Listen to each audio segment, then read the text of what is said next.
Muğla'nın Datça ilçesindeki orman yangını kontrol altına alındı. Tarım ve Orman Bakanı Vahit Kirişçi yangından yaklaşık 700 hektar alanın etkilendiğini söyledi. Bölgede soğutma çalışmaları sürüyor.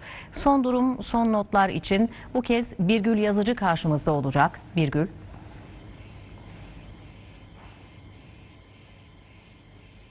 Muğla'nın Datça ilçesine bağlı Mesudiye mahallesinde dün başlayan orman yangını 24 saat dolmadan söndürüldü. Fakat soğutma çalışmaları an itibariyle bölgede devam ediyor. Yurdun dört bir yanından gelen orman ekipleri yangını söndürme mücadelesi verdiler. Tamamlandıktan sonra da şu an ise soğutma çalışmalarına başladılar. Soğutma çalışmaları birçok noktada devam ediyor. Biz Kütahya Gediz Orman ekibinin soğutma çalışmalarına tanıklık ediyoruz. Bulunduğumuz nokta bir zeytin bahçesi. Bu yüzden oldukça hassas bir nokta. Zeytin ağaçlarının yangından maalesef ki büyük bir hasar gördüğünü söylemek mümkün. Bulunduğumuz noktada 300 hektarlık bir alan zarar gördü. Bunun yanı sıra 400 hektarlık da tarım arazisinin zarar gördüğünü söyleyebiliriz.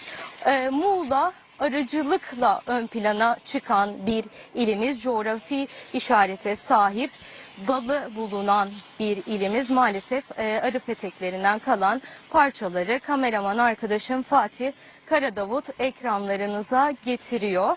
Yangının söndürülmesinin ardından başlayan soğutma çalışmaları oldukça önemli. Çünkü en küçük bir parça, gözden kaçan en ufak nokta yangının tekrardan alevlenmesine sebep olabilir. Bu yüzden birden fazla noktada eş zamanlı olarak duman tüten her yerde orman ekipleri mücadelesini sürdürüyor. Gece boyu söndürme çalışmaları yapan ekipler şu an bir zeytin bahçesinde soğutma çalışmalarını yapıyorlar.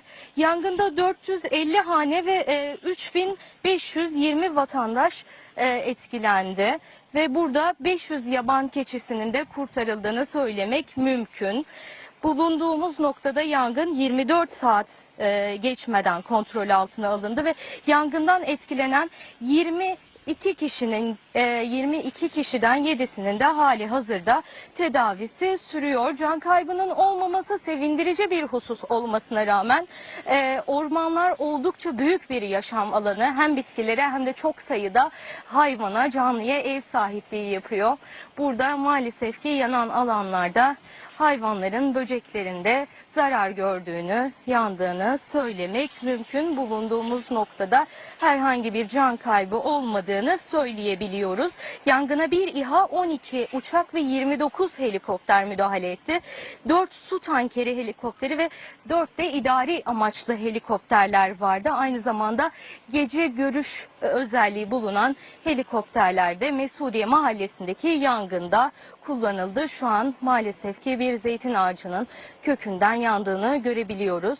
Orman ekiplerinin söndürme çalışmalarında ve soğutma çalışmalarında kullanılan tekniklerden biri aslında yanan ağaçların maalesef kesilmesi, içten yanmanın devam ettiğini söyleyebiliyoruz. Bu yüzden de yanan ağaçlar kökünden kesilerek yangının hızlı bir şekilde ilerlenmesinin de önüne geçilmiş oluyor.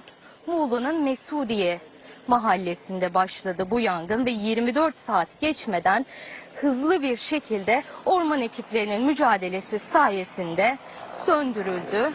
Şu an ise zeytin bahçesinde soğutma çalışmaları devam ediyor. Aynı zamanda soğutma çalışmalarında orman ekiplerinin yetişemediği bölgelere, çetin bölgelere ise helikopterler su taşımaya devam ediyor. Hali hazırda 2 helikopterin su taşımaya devam ettiğini söylemek mümkün. Bulunduğumuz noktalar denize ne kadar yakın olsalar da sarp araziler. Bu yüzden arazözlerin ve orman ekiplerinin girmesinin oldukça güç olduğu bölgeler. Fakat her ne kadar helikopterlerle müdahale edilse de orman ekiplerinin içeriye girmediği ve teker teker müdahale etmediği ağaçların, alanların yanma tehlikesi, yeniden yanma tehlikesi olduğunu söylemek mümkün.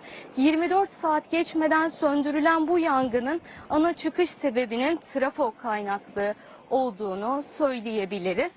Muğla'nın Datça ilçesine bağlı Mesudiye mahallesinde dün trafo kaynaklı çıkan yangın 24 saat geçmeden söndürüldü. Yangının tekrardan alevlenmemesi için orman ekiplerinin mücadelesi bulunduğumuz noktada sürüyor.